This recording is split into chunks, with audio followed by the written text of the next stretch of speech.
आप उसके दर्शन करते हैं। इस महत्व को भी, इस लीला को भी इस ग्रंथ में खोला गया है। ये जो ग्रंथ है, कभी कभी भक्त लोग प्रश्न उठा देते हैं, बोले महाराज ये क्या है ग्रंथ, थोड़ा इसके बारे में बताएं, नवीन ग्रंथ है, समझ में नहीं आता है। अब तो इस ग्रंथ को काफी समय हो गया, लोगों में जागरूकता है, जानते भी हैं और समझते भी हैं। इस ग्रंथ का नाम है पीयूष कृष्णायन। आप जानते हैं पीयूष तो कहते हैं हम अमृत को, और श्री हमारी राधा रानी है ही। श्री पीयूष कृष्णायन, कृष्ण धन अयन, जब हम इसकी संधि विच्छेद करते हैं, भगवान श्री कृष्ण का घर अर्थात भगवान श्री राधा कृष्ण की दिव्य लीलाओं का यह मंदिर, यह घर पीयूष कृष्णायन है। पीयूष कृष्णायन की महिमा अपार में, अर्थात भगवान श्री राधा कृष्ण की दिव्य लीलाओं की अपार महिमा इसमें गाई गई है। ज्ञान प्रेम भाव भक्ति बहत रसधार है। इस ग्रंथ में ज्ञान प्रेम और भाव भक्ति श्रद्धा से परिपूर्ण लीलाओं का गायन किया गया है। पीयूष कृष्णायन जी की महिमा अपार्या में ज्ञान प्रेम भाव भक्ति बहत रसधार है, और भक्तों की पूर्ण हो कामना पढ़े से नित कृष्ण रस भक्ति मुक्ति खुला दरबार है। जिस ग्रंथ में जहां पर भगवान श्री कृष्ण की लीलाओं का गायन किया जा रहा हो, हर किसी को जाने का अधिकार है, निमंत्रण की जरूरत नहीं है। अरे भगवान के दरबार में कहीं निमंत्रण है? बगैर बुलाए स्वतः ही जब जीव का भाग्य जागृत होता है, अनंत जन्मों के पुण्य संचित हो जाते हैं, तो वह दौड़ करके जाता है, रुकने से भी नहीं रुक पाता है। उसकी ये पहचान है। मीराबाई को आप सब लोगों ने सुना है, सखूबाई की लीलाओं को आपने सुना है। जब उनकी भक्ति उमड़ी, उनके पुण्य संचित हुए, वो घर वालों के क्या संसार के सारे बंधनों को मुक्त करके भी नहीं रुकी, यानी मुक्त करके भी भगवान की शरण में पहुंच गई और अपने नाम को अमर कर गई। तो भगवान की कथा में जाने का अवसर उसी को प्राप्त होता है जिसके अनंत जन्मों के पुण्य संचित होते हैं। खुला हुआ दरबार है। और बड़ी सहज बात एक आपको बताऊं, हिंदी सरल ब्रज भाषा, ये ग्रंथ हिंदी की सरल भाषा में है। और कौन सी है सरल में भी? हमारी ब्रज भाषा। हमारी ब्रज भाषा में इस ग्रंथ की रचना की गई है। हम लोग रामचरितमानस पढ़ते हैं, सुनते हैं, उसकी जो चौपाई है हमारे लिए कभी बड़ी जटिल पड़ जाती है, हम समझ भी नहीं पाते हैं। उच्चारण में भी अवधी भाषा है ना, कभी कभी कठिनाई हो जाती है। लेकिन ये तो हम ब्रजवासियों के लिए ब्रज भाषा में लिखा हुआ ग्रंथ है। दोहा छंद चौपाई सोरठा को साथ लिए, रामचरितमानस दोहा चौपाई सोरठा छंद में है। राम भक्त बड़े आनंद के साथ में उसमें पढ़ते हैं, आनंद लेते हैं। लेकिन कृष्ण भक्त मार्ग के जो भक्त हैं उनके लिए तो ये आनंद की खान है। आनंद ले रहे हैं, नाचते हैं, गाते हैं और बजाते हैं। निगम अगम पुराणों का सारातिसार है। 4 वेद 6 शास्त्र, उसका सार, उसका निचोड़ इस ग्रंथ में दोहा छंद चौपाई सोरठा के माध्यम से व्यक्त किया गया है। महाभारत भागवत गीता के रहस्य भरे 18 पुराण हैं, और 18वें पुराण का सार श्रीमद् भागवत है, जिसकी साप्ताहिक कथा हम और आप श्रवण करते हैं।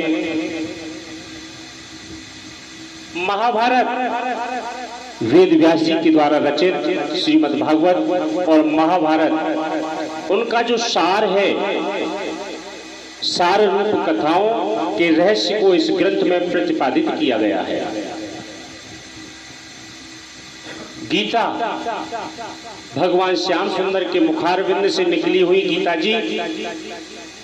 गीता जी का सार जगह जगह पर प्रसंग के अनुसार आपको सुनने के लिए इसमें मिलता है, जिससे हमारी अज्ञान रूपी जो ग्रंथियां हैं निश्चित रूप से उस ज्ञान रूपी कुठार से कट जाती हैं, हमारा अज्ञान दूर हो जाता है। जो भक्तजन इसको ध्यान से श्रवण करते हैं, सुनते हैं या सुनाते हैं, निश्चित रूप से भगवान की शरणागत हो जाते हैं और भव सिंधु से वो पार हो जाते हैं। अच्छा, श्री महाराज जी इस ग्रंथ को जो रचना करने वाले थे, 22 साल तक उन्होंने पूरे भारतवर्ष का भ्रमण किया। हमारे जितने तीर्थ स्थल हैं सभी में पहुंचे, वहां सत्संग किया, वहां का मातम लिया। उन प्रमुख जो हमारे तीर्थ स्थल हैं वहां का अनुभव लेते हुए महाराज जी ने वहां के तीर्थ का महत्व में इसमें लिखा है। अपना अनुभव उन्होंने लिखा है। अनुभव क्या है? हम सुन तो लिया है भाई, फला संत थे, फला भक्त हुए, उन्होंने बड़े नाम जप के द्वारा भगवान की प्राप्ति कर ली और भगवान के लोक को प्राप्त हो गए। लेकिन श्री महाराज जी ने उत्तराखंड में रह करके नाम जप के द्वारा राधा कृष्ण के जो साक्षात दर्शन किए हैं, परमधाम की झांकी जो आई थी उसके दर्शन किए, उस अनुभव को भी इसमें व्यक्त किया है कि नाम के द्वारा प्राप्त तो किया जा सकता है, लेकिन वो विधि क्या है, किस विधि के द्वारा ठाकुर जी को प्राप्त किया जा सकता है, किस तरह से उन्होंने यानी 10 महीने में राधा कृष्ण की तप करते हुए, नाम जपते हुए झांकी प्राप्त की थी, उसके दर्शन किए थे, उसका भी इसमें श्री महाराज जी ने वर्णन किया है। प्रेमियों, जो भगवान श्री कृष्ण के चरण कमलों का अनुरागी है या जो प्रेमी भक्त है, उसके लिए तो ये महाकाव्य पीयूष कृष्णायन जो ग्रंथ है ना, पुष्पों का हार बनेगा। उसके लिए भव बैतरणी सिद्ध होगा। निश्चित रूप से जो इस ग्रंथ को सुनेगा, सुनाएगा, संसार की मनोकामना तो बहुत छोटी है। मेरे बेटा हो जाएगा, मेरी बेटी हो जाएगी, बेटा का विवाह हो जाए, कि नौकरी लग जाए, बहुत साधारण चीज है। यदि इस विश्व पर विजय की कामना के साथ में भी श्रद्धा भाव के साथ में इसको पढ़ा जाए, वो तो पूर्ण होगा ही होगा, लेकिन साथ में भव सेतु को भी वह पार कर जाएगा। भगवान श्री कृष्ण का अवतार हुआ, बधाइयां गाई गई, ब्रज में लीलाएं की। 11 साल 56 दिन के बाद में भगवान श्री कृष्ण मथुरा आ गए। हम आप तो ब्रजवासी हैं, ज्यादातर कथाएं सुन रखी हैं, जानते हैं। जब मथुरा में पहुंचे हैं, कंस का उसके राक्षसों सहित वध किया है। संत भक्त जो थे उसके अनुरूप उनको सुख दिया है, भाव के अनुरूप। जरासंध ने जब आक्रमण किया, समुद्र के बीच में जाकर के एक टापू पर द्वारिका बसा ली, 16,108 विवाह किए। द्वारका की लीलाएं हमें सुनने के लिए बहुत कम मिलती हैं, क्योंकि हम ब्रजवासी हैं तो ब्रज की लीलाओं में आनंदित रहते हैं। हम यहाँ भगवान श्री कृष्ण ने ये लीला की, यहाँ ये लीला की, लेकिन इस महाकाव्य ग्रंथ में संत श्री महाराज जी ने द्वारका में रह करके वहाँ की जो दिव्य लीलाएं हैं उनका संग्रहण करके इस ग्रंथ में समाहित किया है, जिसमें दुर्वासा जी का भी चरित्र है।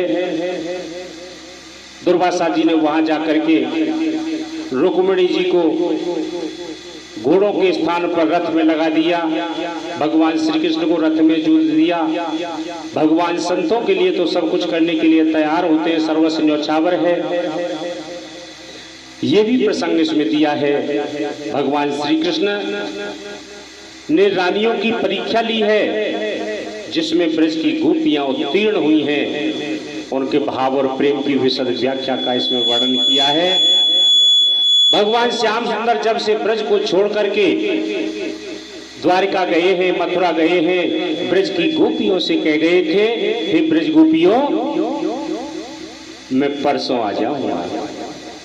बेचारी बिलखती रह गई, रोती रह गई, तड़पती रह गई। अरे कन्हैया, हमें छोड़ करके तुम कहां जा रहे हो? लेकिन कन्हैया ने एक न सुनी।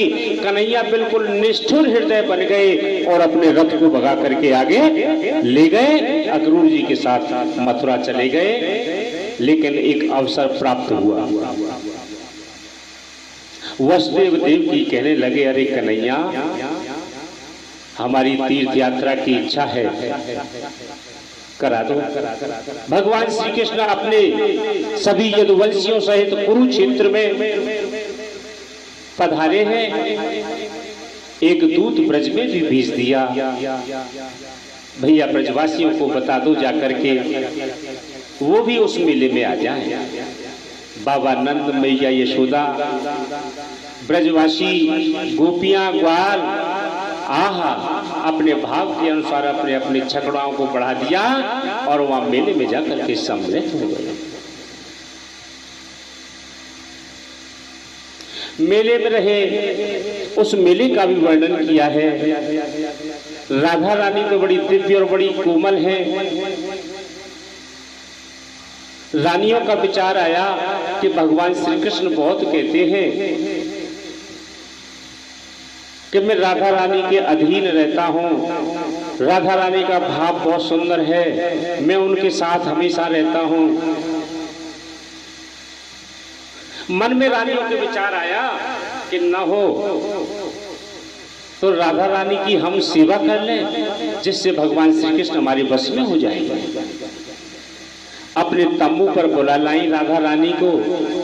बड़ी सहज स्वभाव श्री राधा रानी उनके तंबू पर आ गई। रानियों ने बड़ी सेवा की उनकी अपने तंबू पर बुला करके, और उन्हें पीने के लिए एक बड़ा सुंदर बढ़िया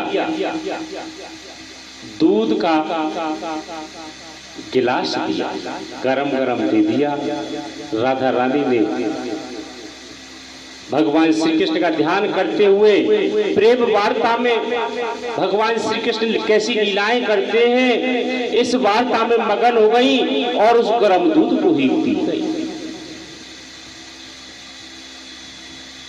रात्रि को जब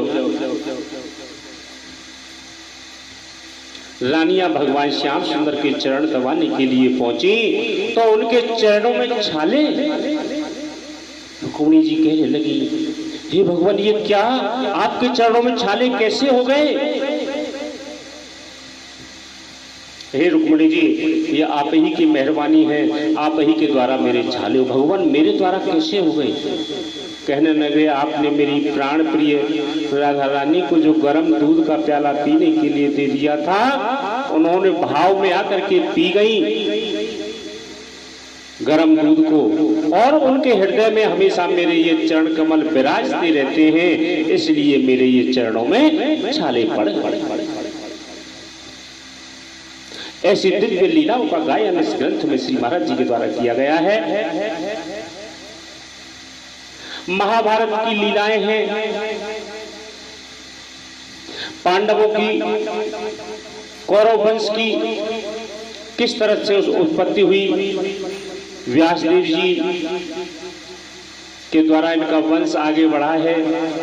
महाभारत हुआ, द्यूत क्रीड़ा हुई, ये सारा वर्णन इसमें किया गया है। भगवान श्री कृष्ण ने गीता का ज्ञान दिया है। महाभारत युद्ध हुआ है, उसका भी सार रूप इस ग्रंथ में दिया हुआ है। हे प्रेमियों, इस ग्रंथ में कोई भी ज्ञान ऐसा छूटा नहीं है जो न रहा हो। ऋषि ज्ञानेश्वर का प्रसंग, गौतम ऋषि और अहिल्या का प्रसंग,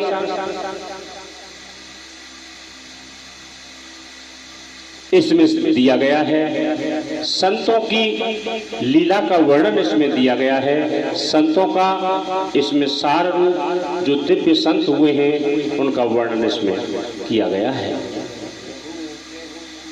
मीराबाई पद सुनने को हम खूब मिलते हैं, लेकिन एक विशेष बात है, दुआ चंद चौपाई के माध्यम से सखुबाई है, मीराबाई है, उनके दिव्य जीवन लीला का वर्णन भी श्री महाराज जी ने इसमें किया है, वो भी श्रवण करने को मिला है। प्रेमियों, महाराज जी 22 वर्ष तक जब पैदल भ्रमण कर रहे थे, हर जगह तीर्थ स्थल में जाते थे, उज्जैन भी पहुंचे।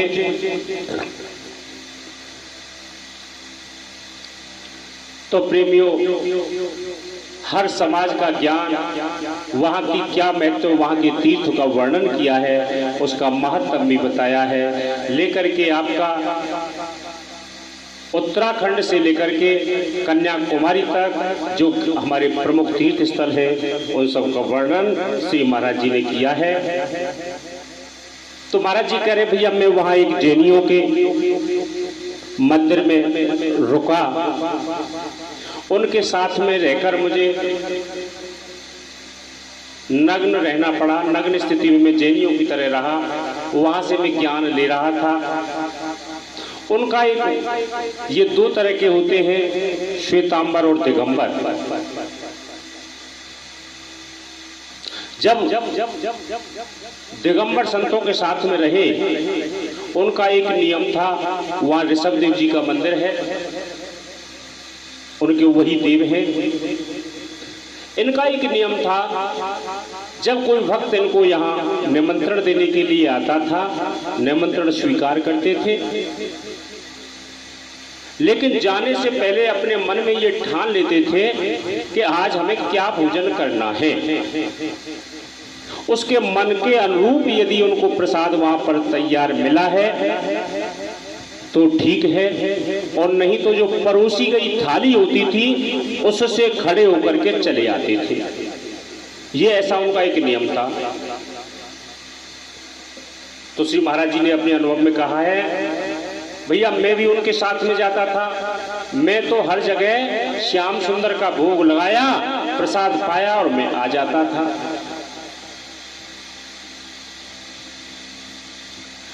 अन्य जो जैनी लोग जाते थे, उनके सिद्ध गुरु थे, उनसे आकर के शिकायत करते, बोले महाराज ये तो सब जगह खाना खा के आते हैं, ये तो नियम का पालन ही नहीं कर रहे। बुलाया गया महाराज जी को, भाई आप नियम को तोड़ रहे हो, क्या बात है? कहने लगे, गुरुदेव मैंने कोई नियम नहीं तोड़ा है, मैं भी इन सभी की तरह सोच करके जाता हूं।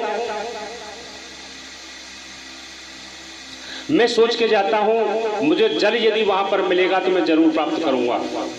अन्न से बना हुआ मुझे जो भी मिलेगा मैं प्रेम से पाऊंगा। कोई भी दाल मिले, सब्जी मिले, उसको मैं पाऊंगा। मैं अपने मन में दे करके जाता हूं। संत जी भी बड़े गुस्सा हुए, बोले तुम नियम को तोड़ रहे हो।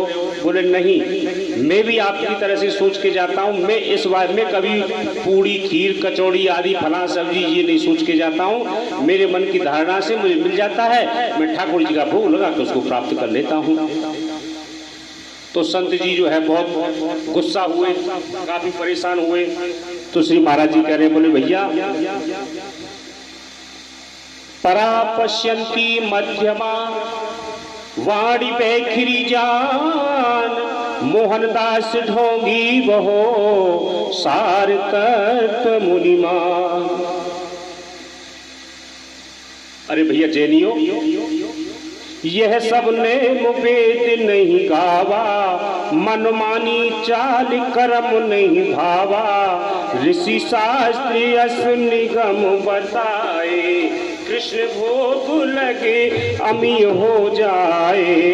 कथा महाभारत की प्यारी, पाप नाश त्रियताप मुरारी। सुनो सभी सज्जन मति धीरा, मन वचि कर्म श्याम के चीरा। राधे राधे श्याम चारी हरौ नाथ सब सुख हमारी। भक्त ही यो एम जोई होवा, कृष्ण में क्षण ही नाश करोवा। पांडव द्रौपदी के मन माई, करे यज्ञ हम सम को नाई। युधिष्ठिर श्याम भक्त महाराजा, करने लगे मति की मुनि काजा। मंगल करने अमंगल हारी, सुनहो तेरे मम श्याम। युधिष्ठिर श्याम भक्त महाराजा, करने लगे मत की मुनि काजा। अंतर्यामी श्याम सब जानी, तन मन की नहीं बात छिपानी। खेल रचाए कहे नद लाला, पुष्प वृष्टि नहीं होयो मखसाला। राधे राधे श्याम चारी हरौ नाथ सब सुख हमारी।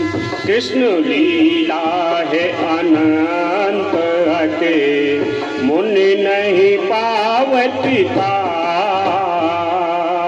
श्याम जात नहीं मानते, मोहन से कर पार। राधावर कृष्ण चंद्र जी की जय, बोलो प्रभु मोहन दास की जय। श्री महाराज जी कहने लगे, हे संत जी, आपके तो ये मनमाने विचार हैं। ऐसा वेद और शास्त्रों में कहीं वर्णित नहीं है कि इस तरह से आप कहीं से भोजन का तिरस्कार करके चले आए। इसके बारे में मैं महाभारत का एक सुंदर प्रसंग आप लोगों को सुना रहा हूं। भक्त के हृदय में अहंकार न हो, प्रेम से जो भोग लगाए तो ठाकुर जी निश्चित रूप से उसे प्राप्त करते हैं और उसकी मनोकामना पूर्ण करते हैं। पांडवों के मन में एक बार आया, द्रौपदी से कहने लगे कि हम यज्ञ करेंगे। यज्ञ तो किया बड़े सुंदर भाव से और उन्होंने अपने तरीके से किया, लेकिन एक सबसे बड़ी विशेष बात उसमें ये हो गई, भगवान श्री कृष्ण ने एक अजब लीला कर डाली बीच में ही। पुष्प की वृष्टि नहीं हुई, यज्ञ पूरा हो गया, पुष्प की वृष्टि नहीं हुई। अब तो भगवान श्री कृष्ण से प्रश्न किया, बोले महाराज को भाव से प्रेम से सब तरह से हमने यज्ञ किया है, ये पुष्प वृष्टि क्यों नहीं हुई? भगवान श्री कृष्ण कहने लगे, मेरे यहाँ कोई जाति पात का भेद नहीं है। मेरा एक भक्त है जो भूखा प्यासा पड़ा हुआ है, उसको तुमने पूछा ही नहीं है।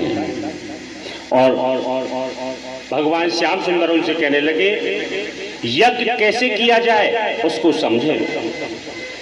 इंद्रियों द्वारा नर हृदय में ज्ञान होयो प्रकाश जी, नर पड़ गया आगे सतो गुण कीजिए धर्म विश्वास जी। जो भी यज्ञ करना है, पाठ करना है, वो हमेशा सतोगुण में कीजिए। रज की वृद्धि लोभ लावे, धर्म तुम कर्म में ध्यान दे। संतोषहीन बढ़ावे चा शूरता और आन दे। सतोगुण की जब वृद्धि होती है तो धर्म कार्यों में दृढ़ता आती है, मनोबल पक्का होता है। और जब हृदय में रजोगुण बढ़ता है तो रजोगुण से हमेशा लोभ की वृद्धि होती है, और लोभ की वृद्धि होने से अनेक प्रकार की कामनाएं हमारे अंदर उत्पन्न होती हुई चली जाती हैं। उसमें संतोष का अभाव हो जाता है, शूरता अन्य धर्मयुक्त कार्यों में अरुचि हो जाती है। क्यों? तम के बढ़ने से अर्जुन घृणा हो ज्ञान के उद्योग से, वो ब्रह्म हो तु भीम प्रकट कहूँ शास्त्रों के योग से। मर के प्राणी भक्ति भाव से बुद्धि में लो जाता वहाँ, ज्ञानियों के प्रकाश में का लोक ममोत्तम है जहाँ। जो रजो गुण की वृद्धि में प्राणी सज्जन जाते मरे, जन्म लेता उनमें जो जीव कर्म में आसक्त नरे। तो लोभ मोह माया विषय ये ही नरक के पंत, अहंकार चुगली घृणा कहते मोहन संत। राधावर कृष्ण चंद्र जी की जय, बोलो प्रभु मोहन दास जी की जय। भगवान श्याम सुंदर कहने लगे, यज्ञ देव मुनि खुशी न भये हो, पूछा कारण नट कट कहे हो। अन्न सेनत सम से तजी होई, प्रेम भाव नर पावे सोई। हलको जोत कृष्ण भज जोई, मानो मनुज अन्न होय होई। आवर कुदर चलावत कोई, भागो बाटी का लगावत जोई। श्रम कमाए मनुज जो करही, तन मन धन मनु खुशी बहु कही। सतगुण भाव क्रिया और नेमा, परोपकार दय धर्म सुषेमा। इतने में मुयज्ञ में जाने, देव कुसुम बरसावे मारे। अरे पांडवों भैया, सतोगुण में रत रह करके जो यज्ञ किया जाए, अपने ईमानदारी और मेहनत की कमाई से जो गृहस्थ के खर्चे से आपका शेष बचता है, उस ईमानदारी की कमाई के साथ में जो यज्ञ किया जाता है, उससे देवता लोग प्रसन्न होते हैं। उससे परोपकार किया जाए, धर्म किया जाए, दया पूर्ण कार्यों को किया जाए। इतने सब नियम जब तुम्हारे अंदर होंगे तो निश्चित रूप से देवता पुष्पों की वृष्टि करेंगे।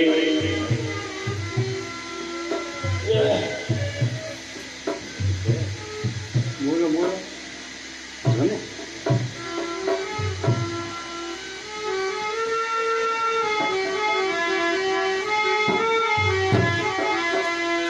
हाँ राधे राधे श्याम चारी, हरहु नाथ सब चूको हमारी।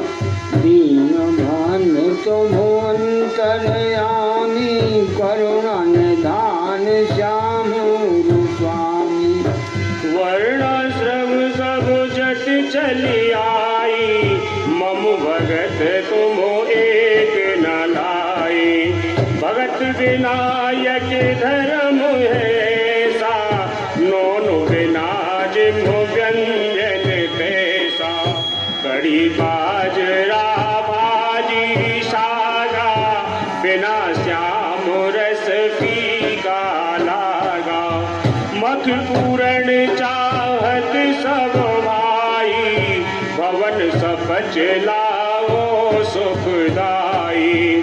भोजन करके तृप्त जो होई, याज्ञ सफल सब तुमरो सोई। सपच निकेतन भी में गए हो, रथ बैठाए तो रथ ले आए हो।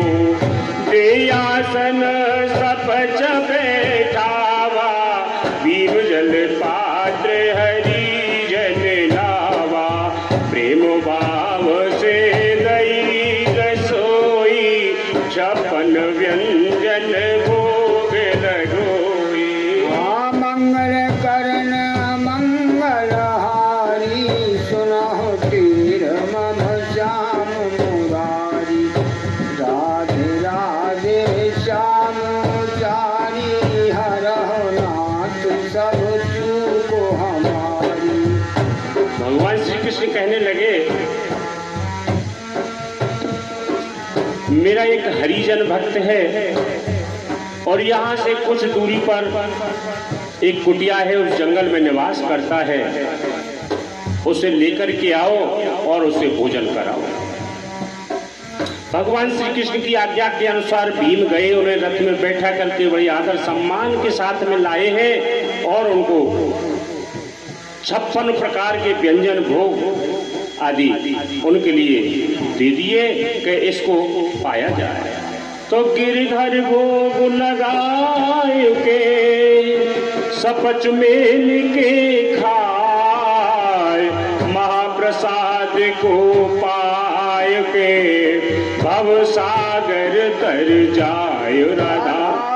कृष्ण चंद्र की जय, बोलो गुरु मोहन दास की जय। पशु समुनर माने वही, कृष्ण भोग नहीं पाए, भूषण अर्पण कराए के श्याम अर्पण कर जाय राधावर। कृष्ण चंद्र की जय, बोलो गुरु मोहन दास की जय। राधे राधे श्याम उचारी हरहु नाथ सब चूको हमारी। दीन बंधु मोहन तरयामी, करुण निधान श्याम स्वामी। आत्मूद प्रभु ध्यान लगावा, विविध भांति सब विनय सुनावा, ले आज्ञा हरि भोजन पाई, व्यंजन मिलाए सब धीरे खाई। राधे राधे श्यामोचारी हरहु नाथ सब चूको हमारी। द्रौपदी के मन गिरड़ा भारी, नीच सपच की दे मारी, करे धरे पर पानी फेरे, कभी क्या जाने अदरक पेरे। बने रसोई मेहनत कीनी, नीच की बोदी हर के बेलीनी। अलग अलग भोजन के सादा, जान सपच क्या बूढ़ो दादा। पांडव मन दुखित अति होई, कृष्ण के कारण कहे न कोई। पायो प्रसाद आजीवन कीना, ग्रह को गमन सपच ने लीना। मिले आपस में करते असुबाता, देवगण क्यों ये खुश नहीं पाता। राधे राधे श्यामोचारी हरहु नाथ सब चूको हमारी। दीन बंधु तुम अंतरयामी, करुण निधान श्याम। तो नर नारी मिलकर मुनि, आपस में करी बात, सुरगण खुश होते नहीं, कहते मोहन जात राधावर। कृष्ण चंद्र की जय, बोलो गुरु मोहन दास की जय।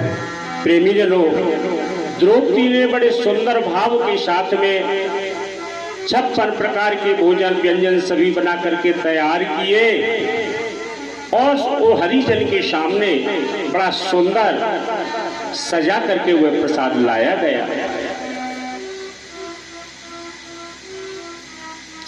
लेकिन उस बूढ़े दादा ने क्या किया, जितने भी खीर पूड़ी कचौड़ी मिठाई भाजी जितने भी थे पत्तल पर सबको इकट्ठा कर लिया और मिला लिया।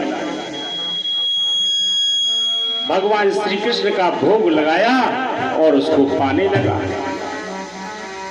अब तो द्रौपदी के मन में घृणा हो गई। अरे अरे अरे, मैंने कितनी मेहनत के बाद इतना सुंदर भोजन बनाया, यह बूढ़ा दादा इसका कुछ स्वाद न तो जानता है और ना ही ले सका। इसने तो मेरे करे धरे पर पानी फेर दिया, अर्थात मन में गिलानी हो गई। अब सभी आपस में चर्चा करने लगे और वह बेचारा भोजन करके अपने यहाँ चला गया, लेकिन पुष्प वृष्टि फिर भी नहीं हुई। सभी आपस में ये बात करने लगे, भाई ऐसी क्या बात है कि देवता लोग प्रसन्न क्यों नहीं हो रहे हैं। अब तो भगवान श्री कृष्ण की आज्ञा के अनुसार उस सपच भक्त को भी भोजन खिला दिया, लेकिन एक अचानक घटना हुई। क्या?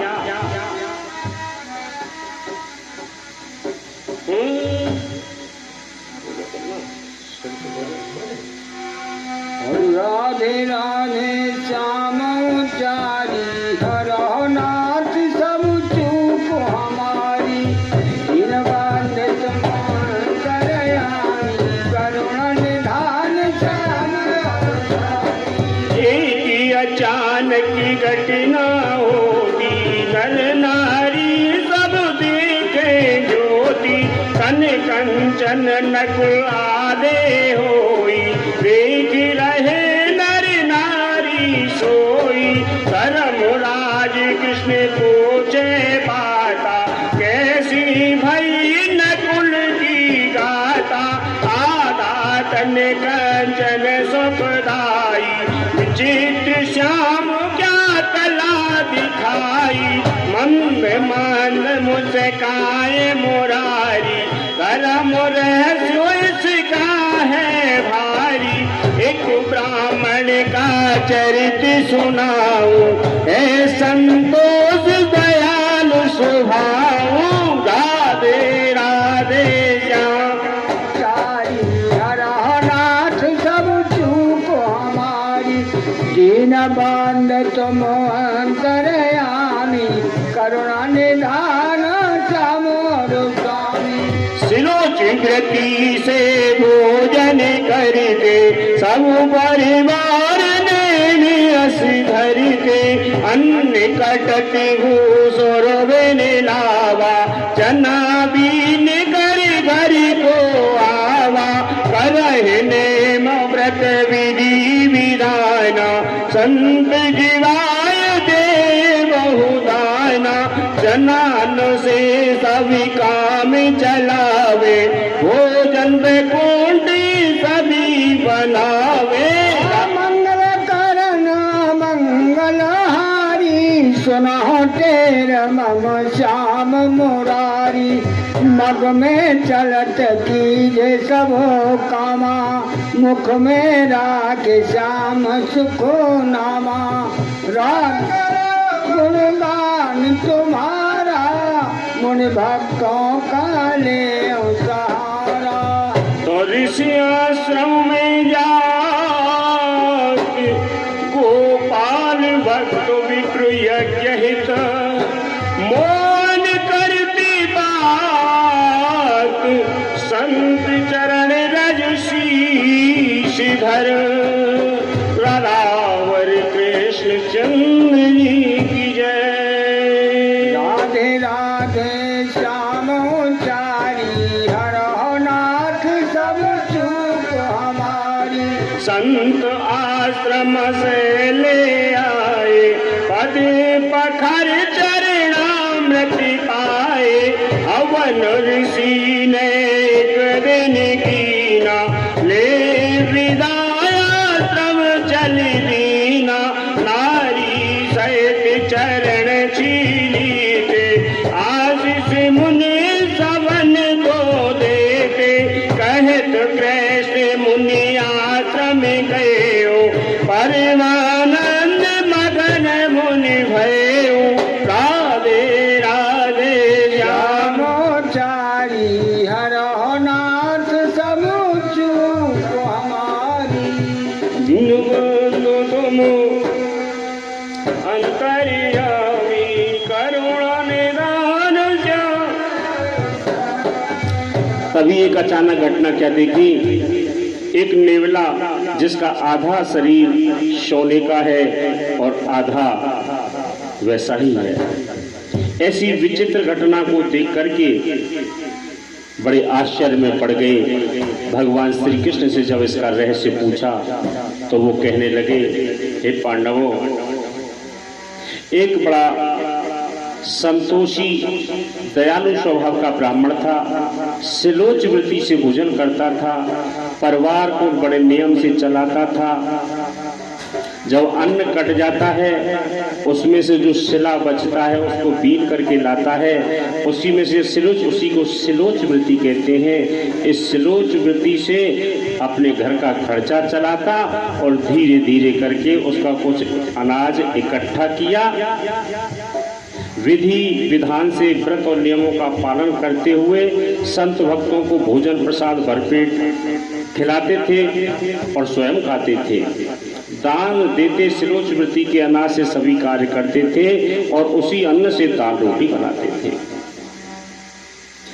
वह श्री कृष्ण भक्त ब्राह्मण एक दिन यज्ञ हवन कराने के विचार से एक ऋषि के आश्रम में पहुंचे। उनके चरणों में प्रणाम किया, निवेदन किया, उनकी चरण रज को सिर पर धारण किया और उन्हें अपने आश्रम में ले आए। उनके चरण धोए, चरणामृत लिया। ऋषि ने विधि विधान पूर्वक उनके यहाँ हवन और यज्ञ किया। प्रसाद पाकर विदा लेकर वह अपने आश्रम पर चले गए। ब्राह्मण देव ने अपनी पत्नी सहित उनके चरण स्पर्श किए, आशीर्वाद दिया और महात्मा जी आनंद मग्न होकर के अपने आश्रम पर। राधे राधे श्यामोचारी हरो नाथ सब चूक हमारी श्री राधे। मंगल करन मंगल हारी सुनो तेर मम श्याम मुरारी श्री राधे। कथा सुनाई धर्मनंद लाला, यह रहस्य जाने प्रतिपाला श्री राधे। सुरवीरंची खुशी नहीं होई, सुत सतो गुड़िया के न जोई। यह कारण कहते घन श्यामा, विप्र समान तुम यज्ञ न श्यामा श्री राधे। तुम रज मद अच्छे नहीं माने, सुर मुनि आते खुश नहीं जाने श्याम राधे। राधे राधे श्यामोचारी हरो नाथ सब चूक हमारी। दिन बंद तुम अंतर्यामी, करुण निधान श्यामोर स्वामी।